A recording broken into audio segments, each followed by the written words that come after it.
Hello, Dave. Sorry, I wasn't just Brexit.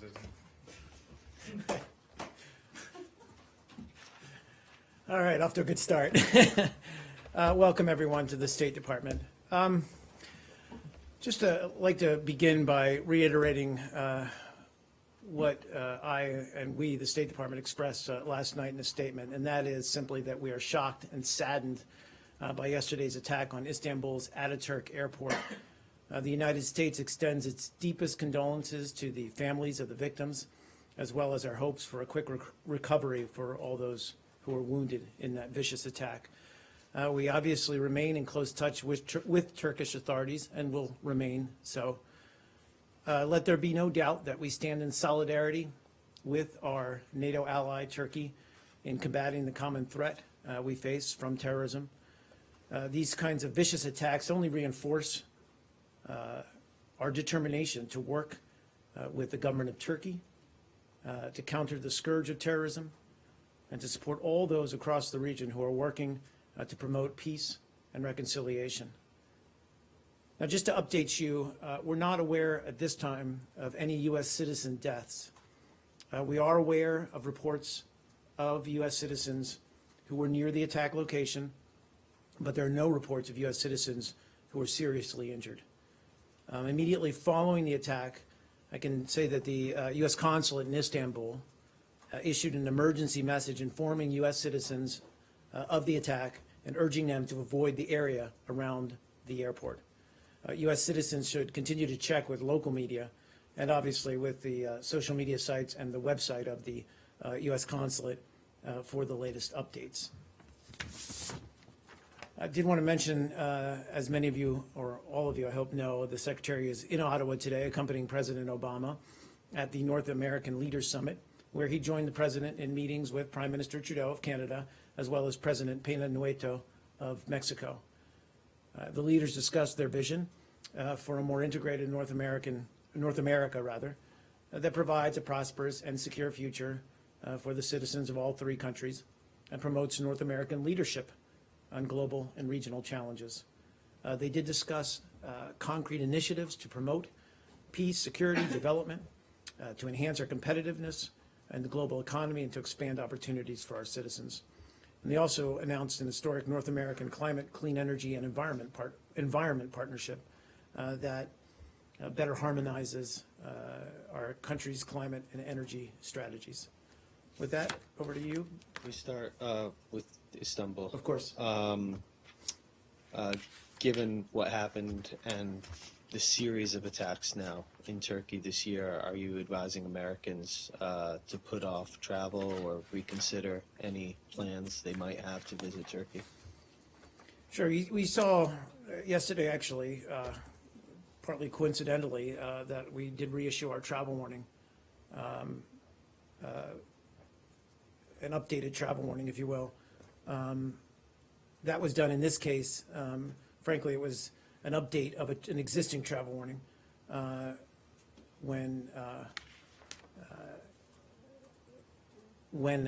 ordered departure, in this case, was approved or extended or changed for members of the embassy community. And what had happened was we did extend the March 29, 2016 ordered departure from Turkey of family members from our consulate in Adana and in Izmir province, and that's through July.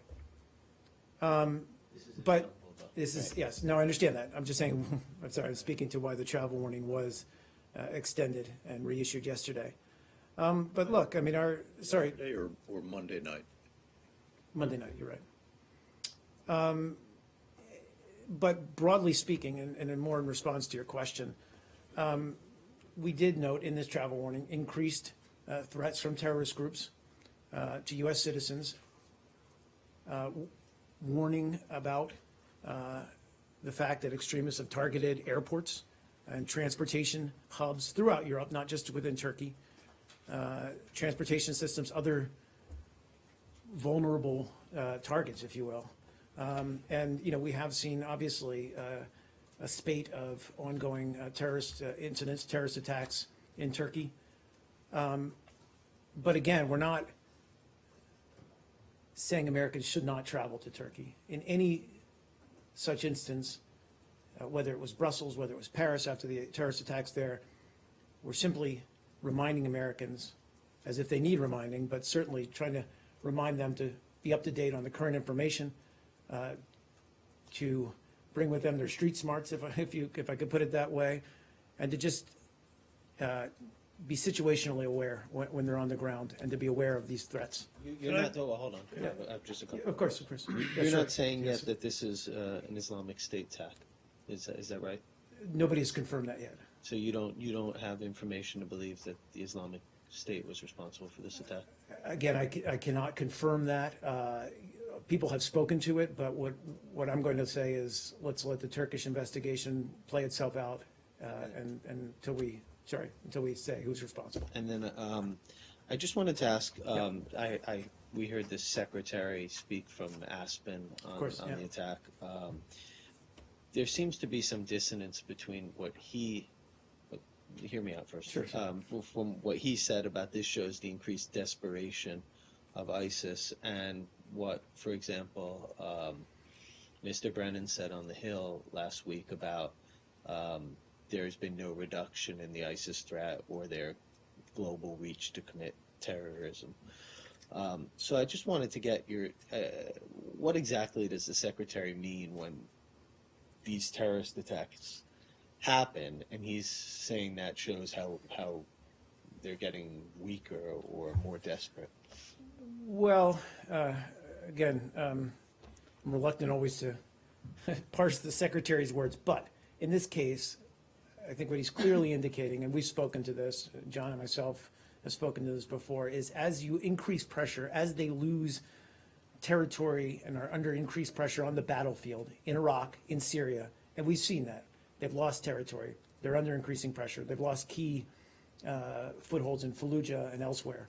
And as they're under pressure, or rather, let me rephrase that, they're under pressure, but that does not affect their ability to carry out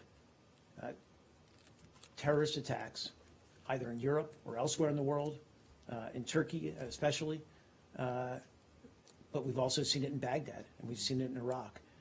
They are still capable, and in their desperation, even perhaps more willing and liable to carry out these kind of attacks, to continue to exert their will. What does that say then about the anti-ISIS campaign? As I recall, it was to fight their capability to inflict harm on the United States, not to retake villages in Syria. I think sorry, Brad, I don't mean to talk over you. Yeah. I think we have to do both. It's a multi-front effort, and we've talked about this before. And I think at the same time that you have to remove Daesh from the battlefield, from the territory that it has claimed in Iraq and Syria, at the same time you have to be able to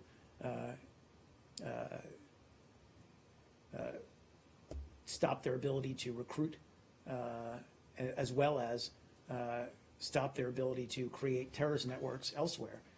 And that's a real challenge, and we've talked about that a lot. It is always easy for a couple of individuals with access to weaponry and access to explosives and the intent to kill themselves to carry out these kind of brutal terrorist attacks. But that doesn't mean it's not a challenge we can't eventually address, but it's just, it speaks to the complexity. Please. Go to on the travel warning. Yep. So I saw the travel warning that came out on Monday night, and I compared the opening sentence on Monday night to the one that came out on March 29th. Sure. And they're identical. The one that came out, they both say, the U.S. Department of State warns U.S. citizens of increased threats from terrorist groups throughout Turkey and to avoid travel to southeastern Turkey. And one of the challenges I think we all have in dealing with your travel warnings is that they're generally not annotated, so it's not possible to know what's different except by looking at the previous one. So I went and I looked at the previous one, and I saw that it basically said the same thing. I realized that there's a slight difference. One province was dropped off and so on. But how is an American citizen who's thinking about going to Turkey supposed to understand that the increased threats that you're reporting on Monday are any different from the increased threats from terrorist groups that you reported on March 29th. I mean, so a couple of simple questions. Were there even more threats that had come out prior to June 27th, Monday, that made you issue this, or not? So I think it's a fair question. A couple of points here. First of all is always check with travel.state.gov. Very easy website to remember for travelers to get the most up-to-date information specific to a given country. But I think in the case of this travel alert that was reissued, it was certainly updated, but you're right, it is hard to distinguish. I think what I would just say is in this particular case, with a relatively few tweaks, the same threat level persisted. And so I understand your point that why should a traveler take any more heed or notice of that? I think that a traveler to Turkey, and frankly to many parts of the world, has to simply be aware and cognizant of the fact that the threat remains in place and act accordingly. But what I'm asking is kind of simpler. I mean, let me ask real simple questions. Yeah, One, okay. did the U.S. government and did the issuance of the June 27th travel alert, did the U.S. government have any reason to believe that there would be an attack on June 28th or upcoming?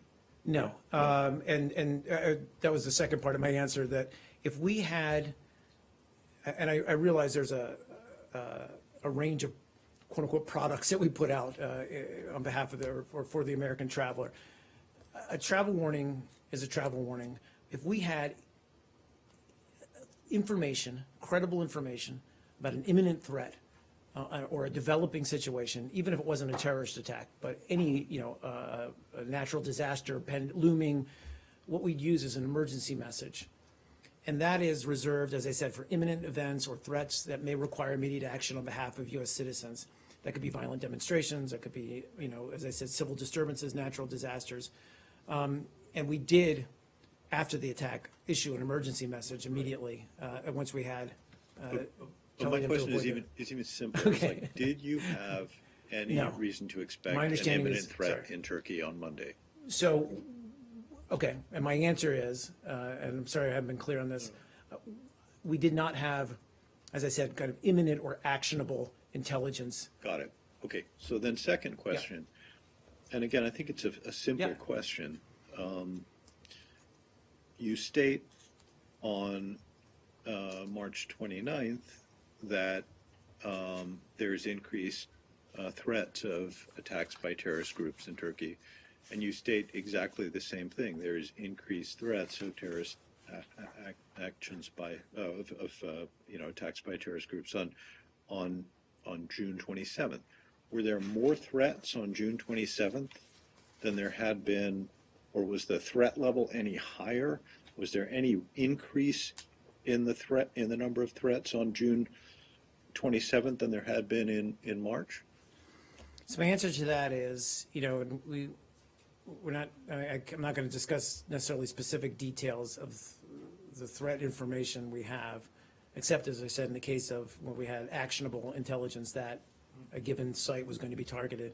I can say that we would reiterate the language in our latest travel warning for Turkey, which did note increased threats from terrorist groups. But here's a U.S. citizens. From before you ever issued a travel warning for Turkey, or increased from the previous travel warning?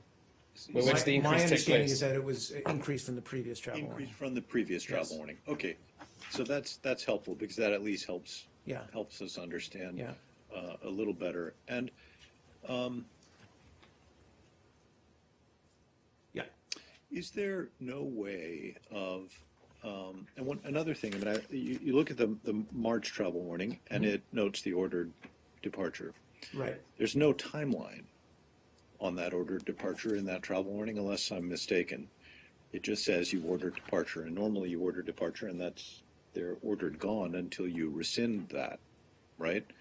So I don't understand why you felt it necessary to put out a note on Monday night extending the ordered departure until a particular date. I mean, I understand the change in dropping one of the provinces, but I don't understand why you felt it necessary to give an end date for the ordered departure status, because it was indefinite when you originally did it. So why do that? I'm frankly not sure that it is indefinite. I think that it was, internally at least, we do have to extend these periodically, and I think that it was an effort to notify the public that that order departure was going to be extended. That's my understanding, is that when an order departure is extended, in which case it does have to be done administratively by the State Department, it has to have an end date. Yeah. Okay, and lastly, why not try to make more explicit the difference between the travel warning from June and the travel warning from March? I mean, it seems to me that American citizens would have benefited from knowing on Monday that there was even more threats than there had been in March.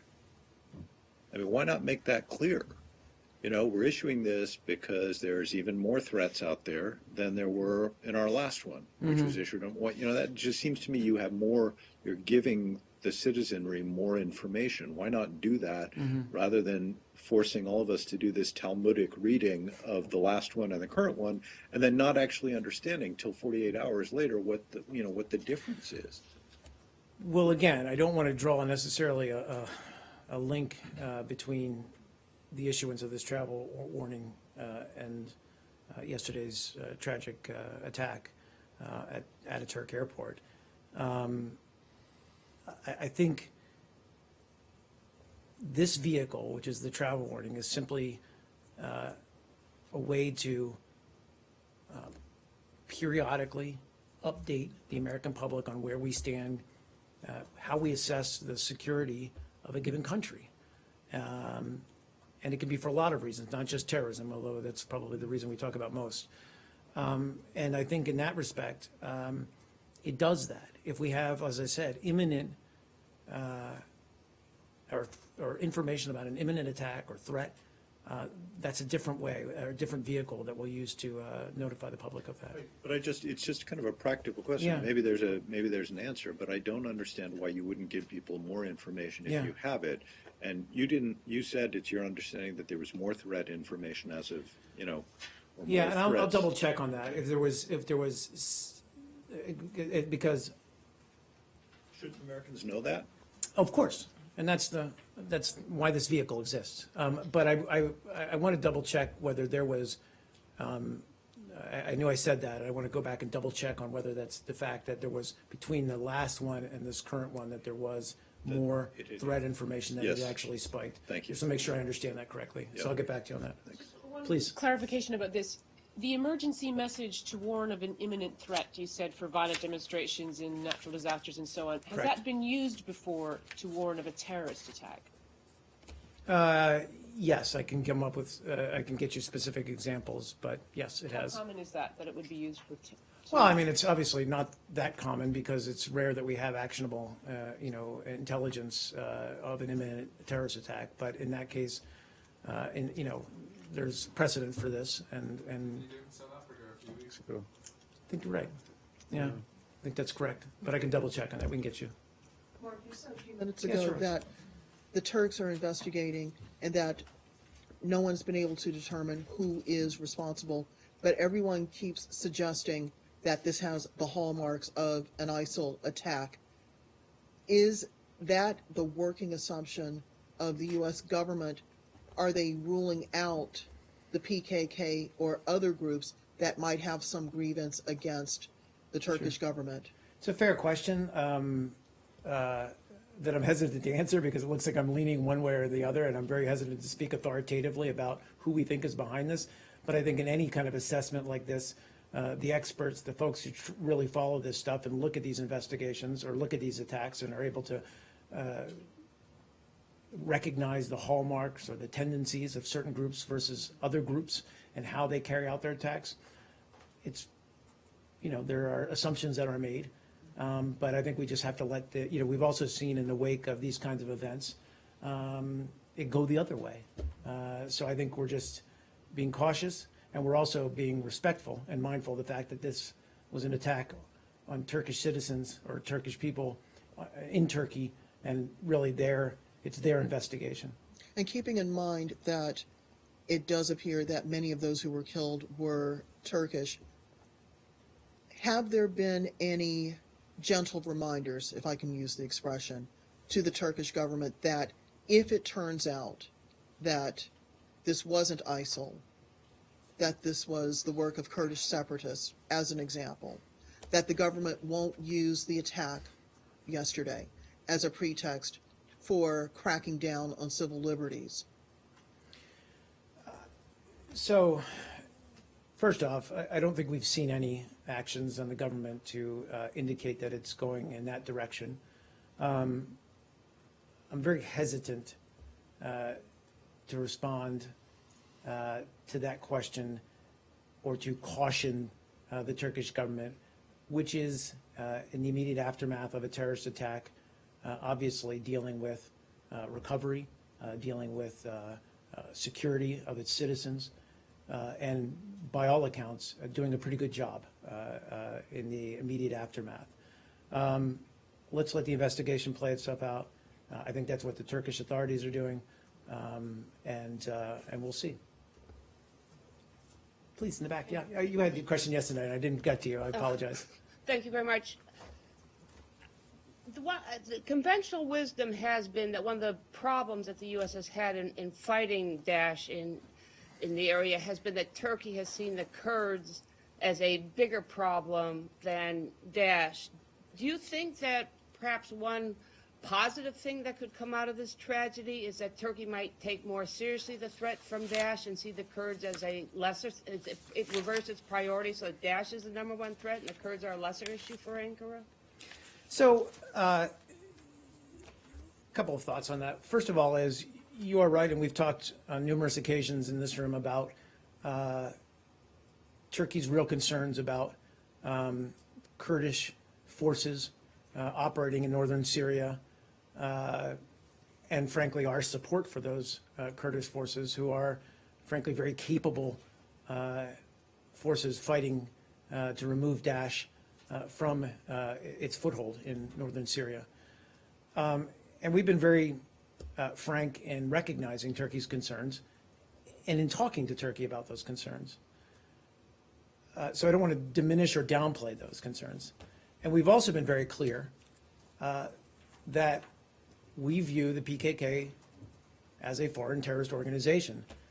And as such, we work with Turkey on combating them. But we draw a clear delineation between the PKK and the Syrian Kurds, as I said, who are part of the many groups that are fighting against Daesh in northern Syria. I also don't want to underplay or emphasize Turkey's role in the coalition, the anti-Daesh coalition. I think we've made real progress in the last, certainly in the last year, working with Turkey in order to bring more pressure to bear on Daesh in northern Syria, certainly through they're allowing us the use of the Incirlik air base, rather, but also, working to close that, I think, a 98-kilometer border that has proved such a challenge. So these are all real challenges. And, as Ambassador Sam Power just said recently, or just a few hours ago in an interview, let's not forget that Turkey has also been very accepting to the millions of refugees who have poured over its borders from Syria and offered them refuge. So Turkey is playing an important role with regard to Syria, with regard to the conflict there, both from the Assad regime as well as with Daesh. So I don't want to underplay that. But they have, as many countries do within the coalition, sometimes different priorities, different ideas about how to go about that. And that's something we're in constant dialogue with them about and working to coordinate better. So it's possible that this might facilitate the U.S. making of its argument about the importance of fighting Daesh? I think that the Turkish people and the Turkish government are well aware of Daesh's nature and the need for us all to destroy Daesh. Please, Barbara. Speaking of Sam Powers, just if you a question about the AP story on the compensation package for the Cameroonian family whose child was killed by her convoy. Can you confirm that the compensation has already been delivered to the family, and that it includes what was reported: 1 million francs, a pair of cows, flour, onions, rice, salt, sugar, soap, oil, and a well for fresh drinking water to come? So on your first part of your question, so we have been working on a compensation package, commensurate with local custom, as well as the needs of the family and the village. That includes potable water well in the boys' community that will serve as a lasting memory to his life, as well as some monetary, food, and other support. I can confirm that U.S. diplomats have visited the family on several occasions following the accident, and will continue to provide any and all support possible. What I cannot answer is whether that compensation has already been delivered or is in the process. I'd have to get back to you on that. Please. There are reports that these Istanbul attackers were under investigation since 2012 by Turkish state. Do you have such an information coming from the U.S. intelligence? Can you confirm that? So appreciate the question. If I had that information from U.S. intelligence, I probably wouldn't share it from the podium, but I do not, I can tell you. We just don't know at this point.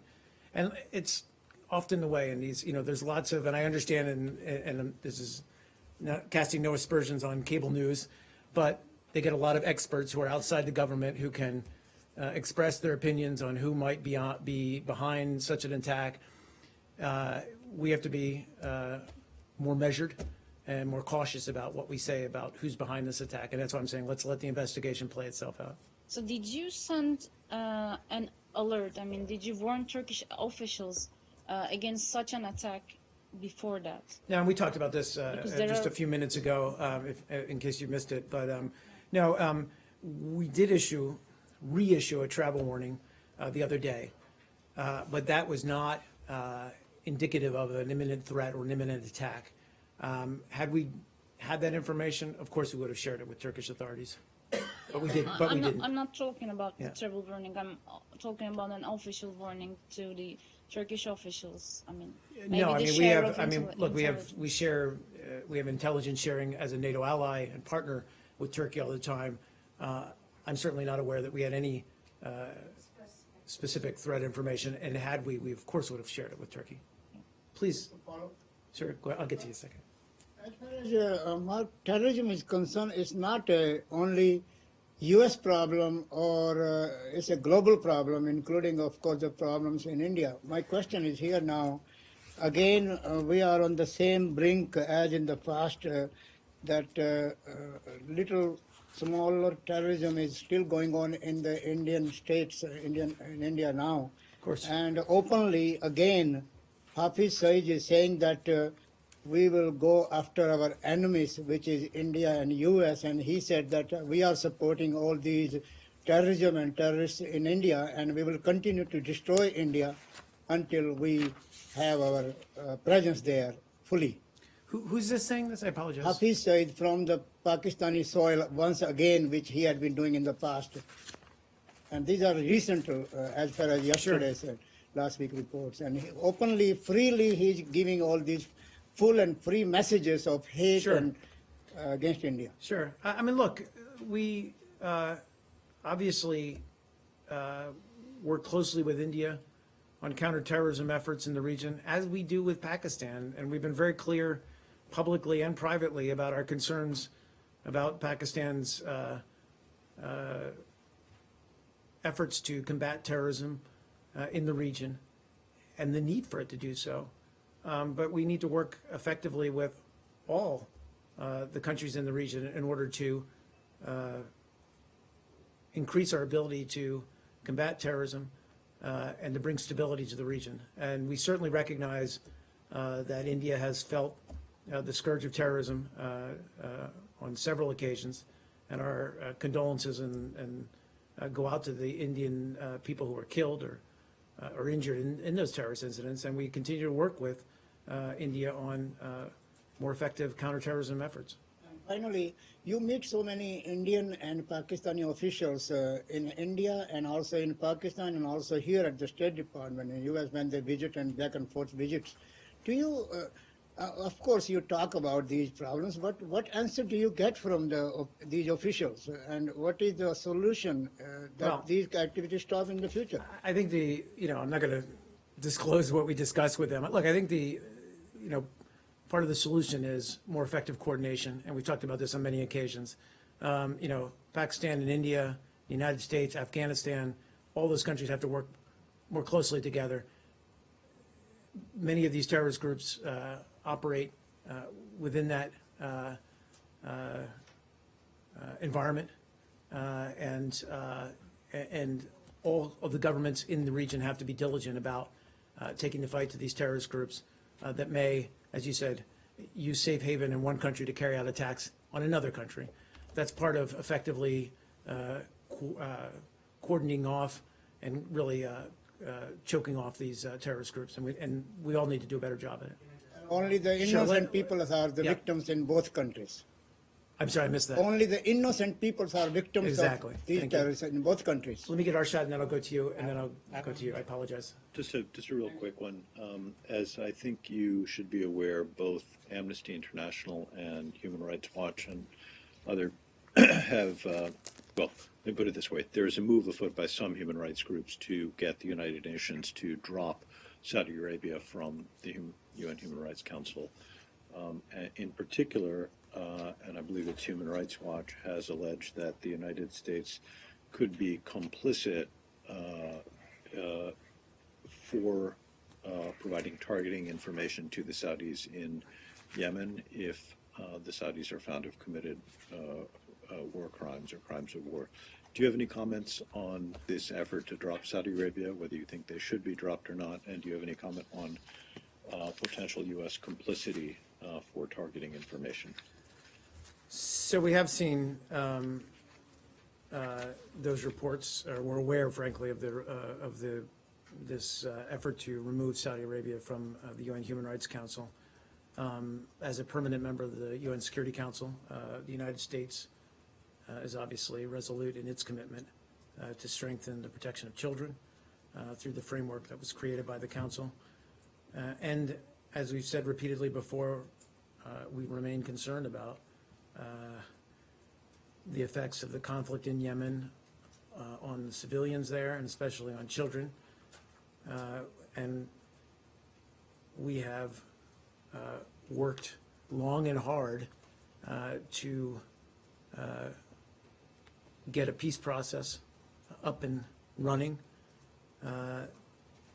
And we continue to urge all sides in the conflict to protect civilians and comply with their obligations under international humanitarian law.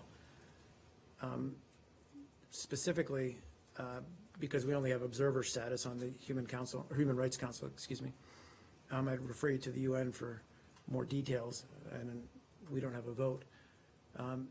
With regard to your second question about complicity, I'm not going to speak to that, other than that we work very closely, as I said, to urge all sides to show respect for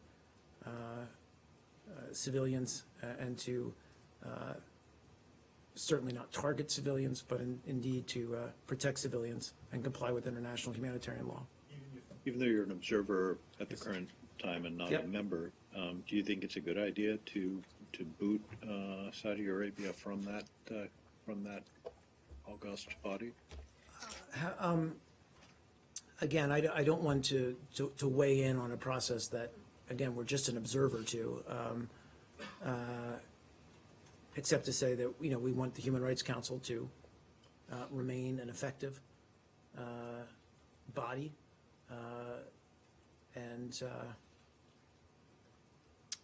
and we do believe in its mission, and we would hope that all members to the Human Rights Council would respect that mission. I just want to follow up. Sure. You say you're just an observer. I think you're a little more. You're the single biggest payer of the Human Rights Council. You also took part in the election for picking the Human Rights Council, however flawed the democratic method of clean ballots and whatnot. And your voice still carries, I think, a little weight in the world, especially with Thank you. A number of Western group countries that are on the body. So do you really have no position on whether Saudi Arabia should be removed or not from and Saudi Arabia, last time I checked, was a major U.S. partner, non-NATO ally, I think. Well, they are. Look, I'm just, what I was trying to, the point I was trying to make to Arshad is will not be a voting member. We'll obviously remain active as an observer state. And we'll continue to work to make sure that the council lives up to its mandate. Beyond that, I'm not going to pronounce on whether Saudi Arabia should or should not be a member. Please. Ringing endorsement for, you are providing assistance to Saudi Arabia in this conflict, are you not? And yet you're not even willing to say that they shouldn't suffer diplomatic repercussions as a result of this very conflict? What is that? Then why are you providing them assistance in this conflict? Well, again, Brad, we've been very clear about our involvement in Yemen, and that is geared towards, and the reasons for our involvement, our support for the GCC, led by, obviously, the Saudis, in combating the threat that it faced on its borders from the Houthis. But in every situation, in every occasion, we have also stressed the fact that all sides in that conflict need to abide by international law and avoid civilian casualties. Now, with respect to this movement, with regard to their position in the Human Rights Council, we're not going to comment on it. Just not. Please. Brexit. Brexit. Secretary Kerry said David Cameron has no idea how to leave the EU, quote, and by the way, nor do most of the people who voted to do it, end quote, followed by laughter. Isn't it this kind of condescension that led the British voters voting the way they did? I mean, before the referendum, Brexit advocates had a bump in the polls when President Obama told the UK, you're going to be at the back of the queue if you go ahead with this. Do you think more condescension is going to help change their mind? So I don't think there's any condescension. I think everybody, including the British people and government, as well as the EU authorities and the European people, or the people, the member states of the EU, we put it that way, everyone is looking hard now at how this process moves forward. And I think that there's a degree of examination at how the mechanisms and agreements and how this this separation will take place. I think the Secretary was simply highlighting that this is not going to be something that happens overnight. But how is it U.S. officials' place to say what Brexit voters understand or have no idea about? Again, the Secretary was speaking in an environment, the Aspen Ideas, I think you're talking about the forum that he was at yesterday, where he was being very casual about his comments. But what he was trying to underscore was the fact that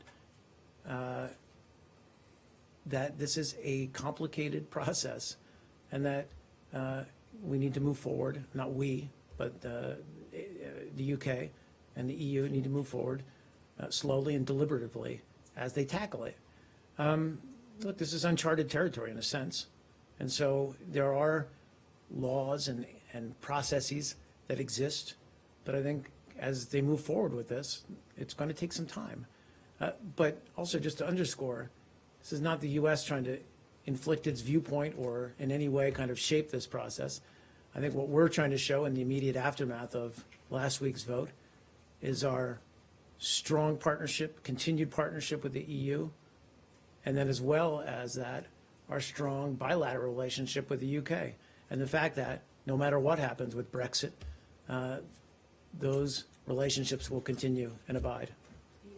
Secretary Kerry was a little casual when saying that. Do you think the president saying that the UK was going to be at the end of the queue was also a little bit too casual? Not at all. And I think that, and I'm not trying to say that they were, and I'm sorry if I gave that impression. Like, I mean, you know, by casual, I meant that they were simply sharing their viewpoints. But in the president's case, I think he was very explicitly sending a message that how we felt about this vote. But at the same time, we recognize that this was a democratic process, and we respect that process, and we said as much in the immediate aftermath of the vote. Please, sir, a couple more.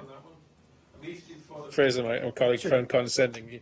Secretary Kerry said that, and I think this is accurate from what we've seen from London, that David Cameron doesn't want to immediately invoke Article 50 because he wants to get a new government in place that could negotiate the divorce proceedings, if you will.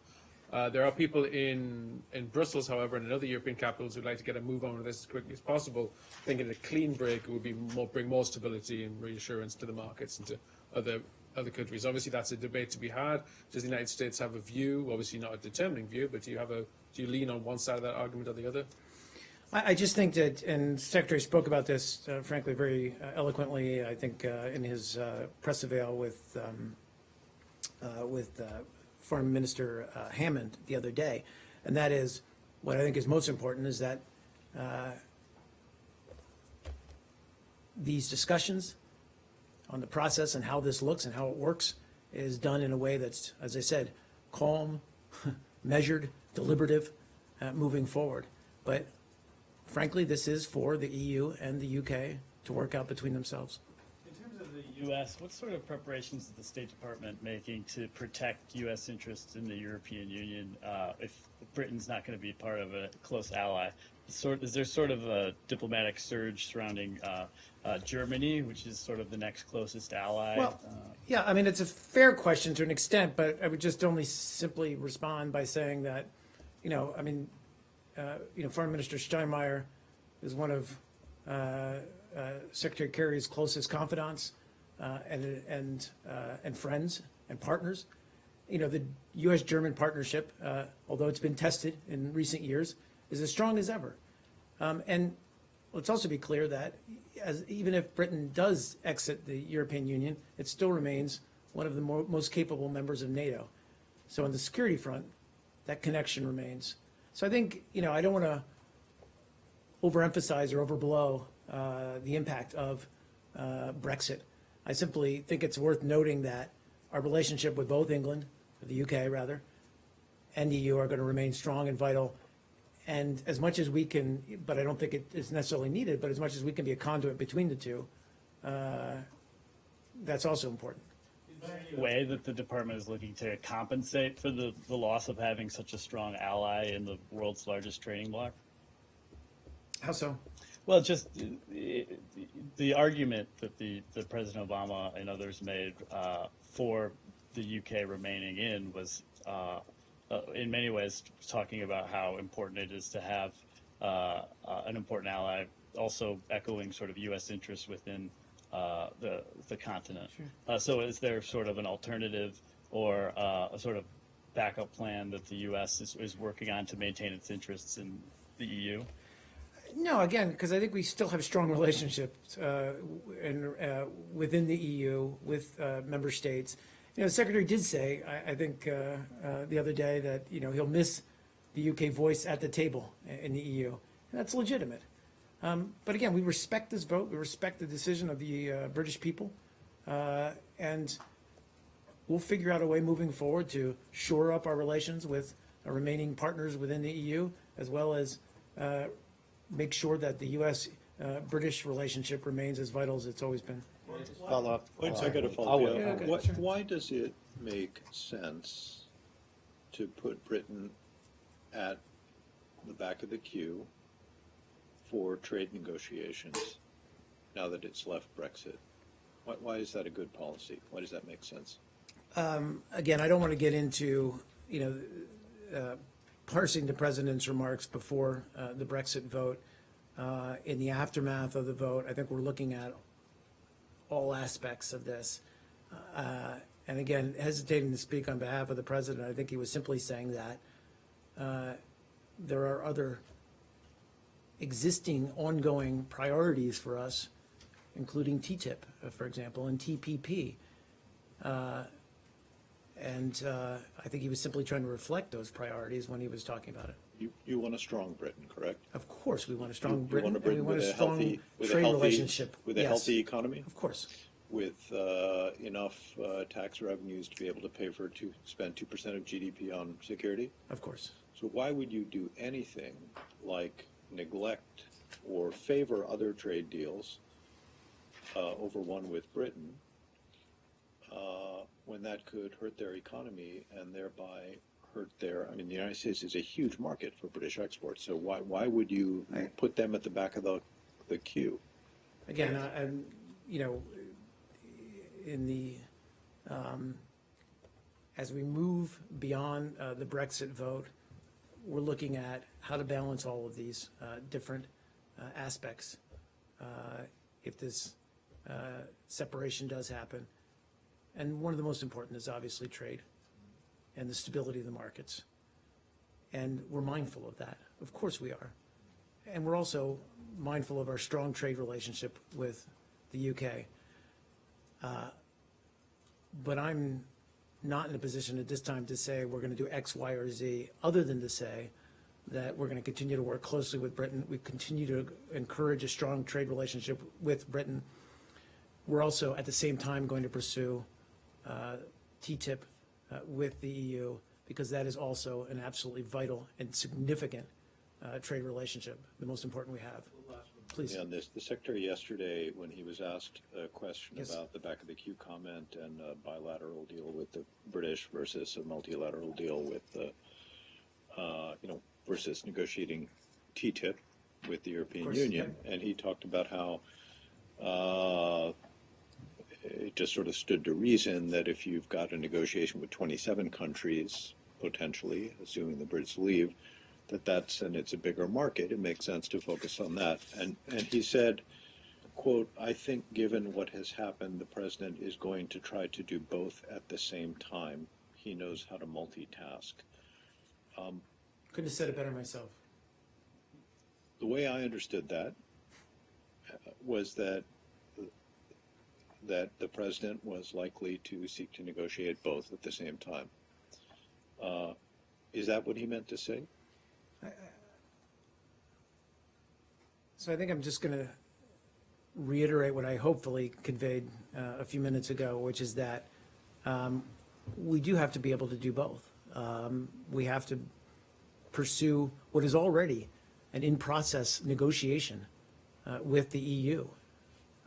So by its very nature, we're further ahead in terms of negotiating TTIP with the EU than we are with negotiating any separate trade deal with the UK. But we are completely mindful of the need to retain a robust trading relationship with the UK and of its importance in the global marketplace. Sorry, just a couple follow-ups. Wait, Okay, guys, just a couple more questions. I'm really running out of time. I apologize. on Brexit. He asked about enhancing Breakfast is important to eat every morning, by the way. Sorry, I couldn't resist. I'm sorry. That was. enhancing Apologize for that. relations with other EU members. Yep. You will not have a member of the Five Eyes in the EU anymore after Brexit. Are you considering France or Germany or anyone else for that role? I don't think any decisions have been made at this point. We obviously. Are you considering? Yeah. Yeah, and I don't want to even lean into that other than to say that we, even though we don't have a member of the Five Eyes, we do have very strong intelligence cooperation with many members of the EU, as well as with the EU writ large. Right. But when you've But talked I about understand Five what- Eyes yeah, in the past I with understand. Britain, you've lauded it as such a understand. great thing. Now without that, Yeah. that's a clear loss, is it not? Or was it not really meaningful the whole time? No, of course it was important, and I'm just saying that I don't have anything to announce, or obviously, intelligence cooperation, enhancing intelligence cooperation will remain a priority, and in the absence of Britain, we'll of course look at ways we can enhance that further with other EU members. One more. Please. And you cited the Secretary's comments about calm, measured, deliberative discussions, which sounds like the diplomatic version of slow, slow, slow, which seems to be Britain's position and not the EU's position. If these talks are to be calm,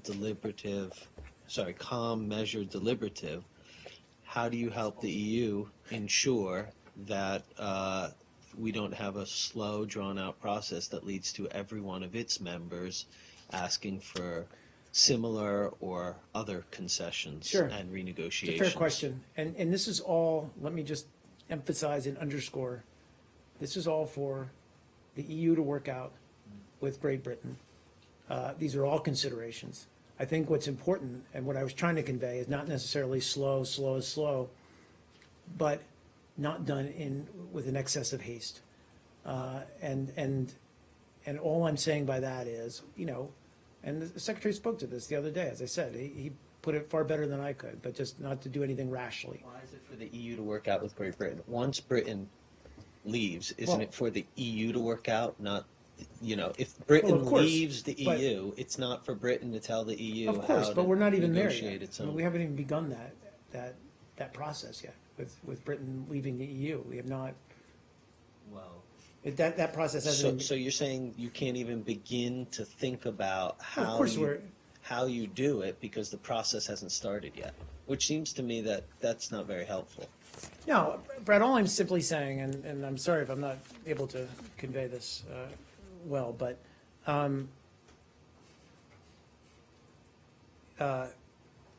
think that, there is a process ahead of us that could take, frankly, months to years. Well, that's a choice. It doesn't have to take months to a year. Well, I mean, there is a process in place, and I think this speaks to your comments, is that beyond Brexit now, both the UK government and the EU are looking at how this process needs to be implemented. Does the US hope that process will never begin? Not at all. Regardless of the outcome of this process, we're going to remain close, strong partners and allies with Great Britain. We're going to remain close, strong partners and allies with the EU. Our only interest in any of this is that through this process, this separation or whatever we want to call it, that it be done in a way that is mutually beneficial to both parties. Quick, just on Saudi Yeah. Arabia, the Sure. actual Sorry. process, Amnesty International and Human Rights Watch have called for the UN General Assembly to remove Saudi Arabia from the Human Rights Council. To do so requires a 2/3 majority of the UN General Assembly. You do have a vote in the UN General Assembly. So do you favor Saudi Arabia's removal in such a vote? I don't think we would talk about our vote before that happened, before the vote took place, but nice try.